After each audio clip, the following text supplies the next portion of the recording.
But the Prime Minister hasn't stopped there. Oh no, as of Canada Day, the Prime Minister added another carbon tax. So now the Prime Minister is asking Canadians to pay 2 carbon taxes. Even worse, when the carbon tax is added at the pumps or on their home heating bills, Canadians are charged sales tax or HST on the carbon tax. There's no other way to put it. The Prime Minister and his costly coalition are charging Canadian families tax on tax. And between 2 carbon taxes on April Fool's Day 2030, the Prime Minister wants to charge truckers 61 cents or more for a litre of diesel fueled. And it's not rocket science, it's just basic math that the NDP Liberal doesn't seem to get. We have a point of order. L'honorable député de Longueuil-Saint-Hubert. The honourable member for Longueuil-Saint-Hubert, rising on a point of order. Well, earlier I asked a question about housing and was called out for that. But currently we're debating a bill about children and how we need to do everything we can to ensure that children don't go to school with empty stomachs. But now the colleague is talking about the carbon tax. You know, that's totally off topic. So can you call the colleague to order, please? That when they're debating or asking questions about a particular bill, it should be related to the bill. And so I'm sure that the honourable member is going to bring it around back to the bill. And so the honourable member, Lambton Kent Middlesex. Thank you, Madam Speaker. If it costs a farmer more to grow food and costs a trucker more to ship food, it's going to cost families more to buy food to feed their children. When the Bank of Canada Governor Tiff Macklem appeared on Monday before Finance Committee, my colleague, the member for Northumberland Peterborough South, asked the Governor how the carbon tax affects inflation. Governor Macklem said that that's really 2 separate questions. Point of order, the honourable member for Vancouver East. Thank you very much, Madam Speaker. I think you just instructed the member to stay on track per the discussion at hand, which is about ensuring that children do not go hungry in school. And then as soon as she gave that instruction, the member continued on with the speech as though that was not heard. So I seek your advice for the member to have clear instructions on how to follow the rules in this House. I just want to remind members that there is some flexibility when it comes to debate, and I know that the honourable member just brought it back to where it was pertaining how it pertains to the debate itself, and so I will allow the honourable member to continue her speech. The honourable member for Elgin, for Lambton Kent Middlesex.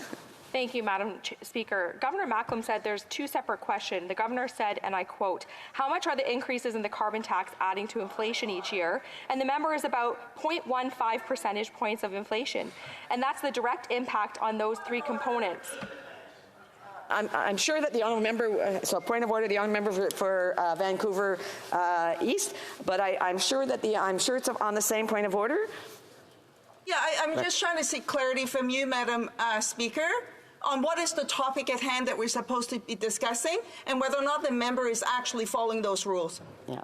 So I just, again, want to indicate that there is some flexibility as to what a member speaks about during her speech or his speech when they are showing the relevance to the bill. And so I'm sure that the honourable member will be mentioning the bill and will be adding to the fact how this actually impacts the bill that's before the House. Another point of order, the honourable member for, I'm sorry, is the honourable member in his space, in his chair? If not, I can't recognize him. So, sorry. You have to be in your seat in order to be recognized. The honourable member for Lambton Kent Middlesex, I'm sure that she's bringing it back around. Thank you, Madam Chair. The 3 components the Governor referred to were those raised by my colleague were gasoline, diesel fuel, and natural gas. And Governor Macklem continued. Order, the honourable member for Winnipeg Centre. So, Madam Speaker, the kind of behaviour I've seen from the Conservative parties, first the leader of the Conservative Party refusing to sit down, there seems to be a total disregard for rules and the Speaker of the House. I'm starting to get frustrated. This is an important matter. Kids starving when they're going to school. For some respect for families and kids that are struggling, can we actually talk about children being hungry in schools and stay on topic? So I just want to indicate. This is standing order 11.2, Madam Speaker. That is Yeah, so I think that the honourable member is basically bringing up a point of debate as opposed to a point of order. I just want to say that there is some flexibility as to relevancy, and so I think that we just need to allow the honourable member to continue with her speech for a bit to make sure that it does speak to the relevancy. And I see the honourable member for Brandon Souris is also getting up on a point of order. Yes, thank you. Point of order, Madam Speaker. And of course, this is. I'd be surprised if the NDP weren't embarrassed that their coalition with the Liberal Party because of the inflation that's been caused. I think that we are no, this is not. I've already ruled on the point of order, and I've indicated this is now becoming more of a point of debate. I will allow the honourable member to continue on with her speech, and I know that there's going to be some relevancy there, and I will allow her to do that. The honourable member for Lambton Kent Middlesex. Thank you, Madam Chair. I'll try again. At this rate, eliminating the carbon tax by the Bank of Canada. Pardon me, Madam Speaker, can I please revert back to the page before and start my time? Because I've been interrupted about 5 points of order. The time was stopped, and so it has not impacted on the honourable member's time. Thank you. Governor Macklem continued, and I quote, "The second question you asked me was what would the effect be on inflation if the carbon tax was eliminated? And that would create a one-time drop in inflation of 0.6 percentage points. So let me say that again. If the carbon tax were eliminated, that would result in a drop in inflation of 0.6 percentage points. The overall inflation rate is currently at about 3.2%. And at that rate, eliminating the carbon tax by the Bank of Canada governor's estimate would reduce inflation by more than 18%. The lead author of Canada's Food Price Report 2023, Dr. Sylvain Charlebois, has pointed out that the carbon tax has made business expenses going up. Up and down the food chain, Dr. Charlebois points to, and I quote, a compounding effect, unquote, as the supply chain is exposed to increased costs from the carbon tax. So let's take a look at that supply chain and why food is costing more. The carbon tax increases costs for heating greenhouses, dairies, poultry, and hog barns. It increases costs for running machinery necessary for production operations, especially electricity. In fact, in 2020, according to Statistics Canada, production costs for greenhouses were up 31.8% above the 10-year average. And in 2021, the latest year for which facts are available from Statistics Canada, greenhouse costs were up over 9.3% over 2020. Electricity costs for greenhouses were up in 2021 by 8.2% over 2020. Other fuel costs were up 7.7% in 2020 over 2020. In case anybody does not see that this is a problem, Statistics Canada reports that as of 2021... A point of order, the Honourable Member for Rivière-des-Mille-Îles. Thank you, Madam Speaker.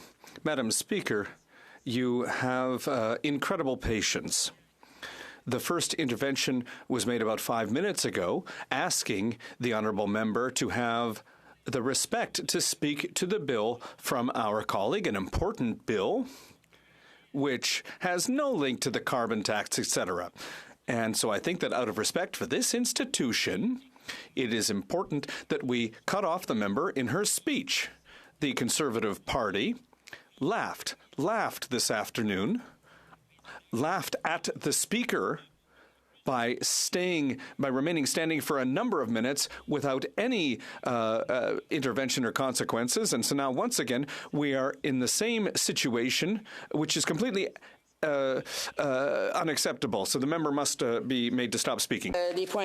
I feel that these points of order are more points of debates. I've already mentioned that there is latitude for this. The honourable member, maybe to throughout her speech, she should be mentioning a bit on how this impacts. Okay, how this is with reference to the bill itself. There is again, some flexibility, as I've indicated, but as to the relevancy as how this impacts the bill, which is an act to develop a national framework to establish a school food program. And so I just want to make sure that the honourable member is aware of that, and that honourable members recognize that there is some flexibility as to how we get there, but specific to the bill. Still another point of order? Okay, the honourable member for Grande Prairie Mackenzie. Thank you, Madam Speaker, and I do appreciate you ruling in that way. I do believe that there is an additional point of order. The number of times that my colleague has been interrupted during her speech clearly has to do with the price of food in Canada today. That's one of the underlying reasons, of course. I just, Madam Speaker, would ask, I know that you'd like me to get to the point, I'd like you to rule as to when it becomes harassment in this House, when there's constant points of order interrupting a speech that is clearly on the subject at hand. Again, I don't think that I think that the honourable members who are raising a point of order are trying to see where the honourable member is going with her speech. And so, as I indicated, there is some leniency of relevancy, and if my members remember correctly, it would be good to reference the bill every once in a while. And so I would ask the honourable member to maybe consider that. But again, I think that, you know, everybody has a right to rise on a point of order. And again, I just want to ask the member to kind of bring it back towards the bill, and I will just leave it at that. So the honourable member for Lambton Kent Middlesex, it hasn't affected her time. She still has 4.5 minutes to complete. Thank you, Madam Speaker. Well, it does impact the bill because every step along the way, families wouldn't need a government program if they could afford to buy food. Right. And I'm getting there. It costs more to put inputs into food for farmers. It's going to cost more for families to buy food for their kids. Why are 2 million people in a month going to a food bank? They shouldn't need to. It's because of the policies of this government. We wouldn't need this kind of program, Madam Chair.